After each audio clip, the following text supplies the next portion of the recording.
This case is high stakes. Eleanor Arizona once got a second chance after a burglary charge in 2017, probation instead of prison. But today, the state says she broke the rules, failing mandatory drug tests. That single violation could cost her up to 20 years behind bars. Yet she's also completed parenting classes, outpatient treatment, even GPS monitoring. The judge must now decide, does her progress outweigh her mistakes, or does one violation end it all? Stay tuned, because the outcome here shocks even the attorneys. Are y'all ready to proceed on the motion?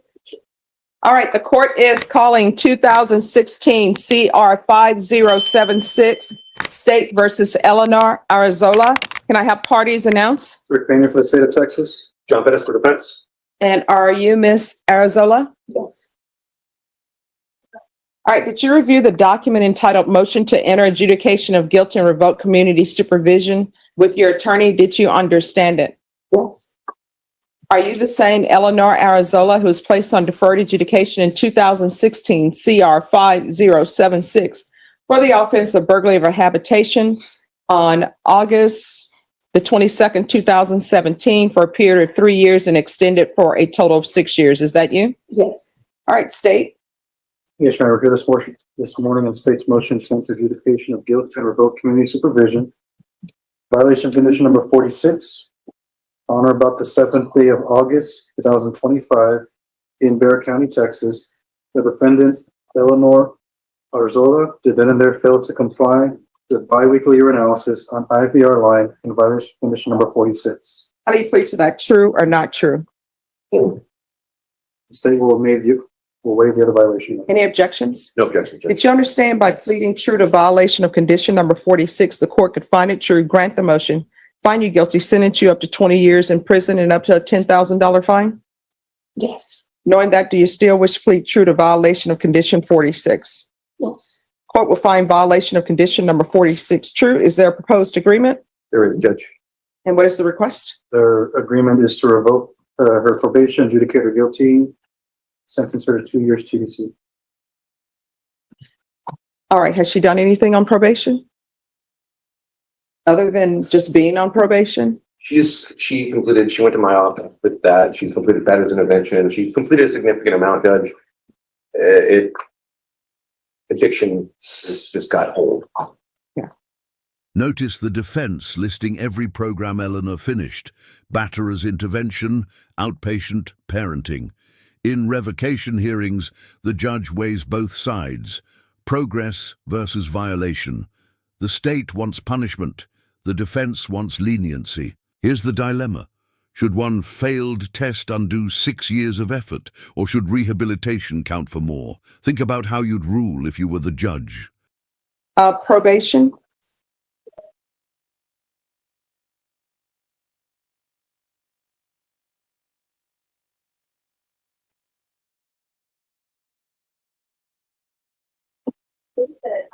She had been felony drug court for a little while. Mm-hmm. She did complete 123 days in my office. She did an outpatient program as well, BIPP, or parenting class. Oh, I'm sorry, the BIPP, it says there was a violation of program or services, but the my office complete, there's some classes for complete. It was on the GPS for a while. That needs to be complete as well. Total credit of $129 for her assessed fees of $5,154. And there it is, 4 years in prison. Twice what both sides agreed to. That's the power of judicial discretion. The judge isn't bound by deals if they feel the violation is serious. Eleanor's past efforts earned her credit, but not freedom. One missed test tipped the scales. Was this justice or too harsh? All right. The court is going to grant the motion. The court will sentence you to 4 years in the prison, give you credit for any time served, credit for any time served and successful completion of inpatient treatment. So if she was placed in the facilities and she successfully completed those, she'll have credit for those. All right, did you review the document entitled Trial Court Certification of Defendant's Rights to Appeal with your attorney? Yes. Oh, yes. All right, because I found you guilty and because I've revoked your deferred adjudication, you do have a limited right to appeal. That right to appeal is as it relates to the allegations in the motion, not the fact that you were on deferred adjudication. Do you understand? And I'm going to also request a therapeutic community for you. I can request it for you, but you're going to have to request it as well because I do not have the authority to force them to place you in that program. Once you're released from the prison, if you can't find a sober support house or anything of that nature, just let me know and come back here and I'll pick up the phone and call someone to see if we can get you help. All right? Thank you. All right. Maybe. Yes. Yes.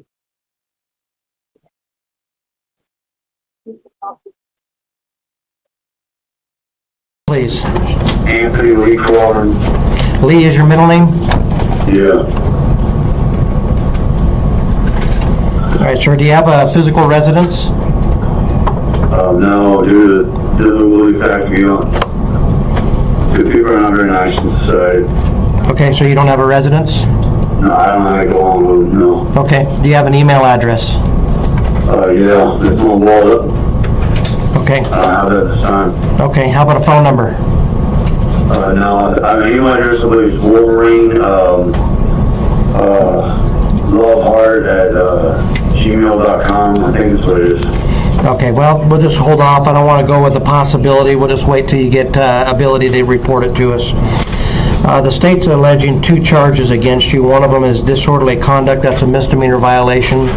The second charge is aggravated assault to law enforcement officer. That is a felony charge. On both of those charges, you have the right to remain silent, right to counsel, and right to trial.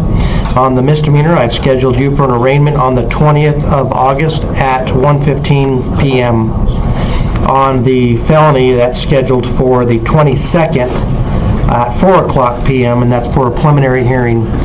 I'll explain to you the process for the arraignment first, which is dealing with the misdemeanor. That's where you'll need to be prepared to plead either guilty, not guilty, or no contest to disorderly conduct. Depending on how you plead will be what happens next with the court proceeding. All of those options, plus the penalty range, will be explained to you at that hearing. Your release conditions on that and the felony are obey all orders of the court. Do not commit any crimes. Notify the court immediately of any address change. Do not leave the state of Arizona without permission of the court. Do not contact the alleged victim in any manner. And then do not go near the location of the alleged offense. Regarding the felony, that aggravated assault charge, the preliminary hearing is to determine if there's probable cause to charge you with that felony, not convict you, only to charge you. If probable cause is found, your case will bind over to the Gila County Superior Court. They'll take disposition on the case. Your release conditions on that are the same release conditions on the prior, but also not to possess any firearms because that's a felony allegation. If you're convicted, you could become a prohibited possessor.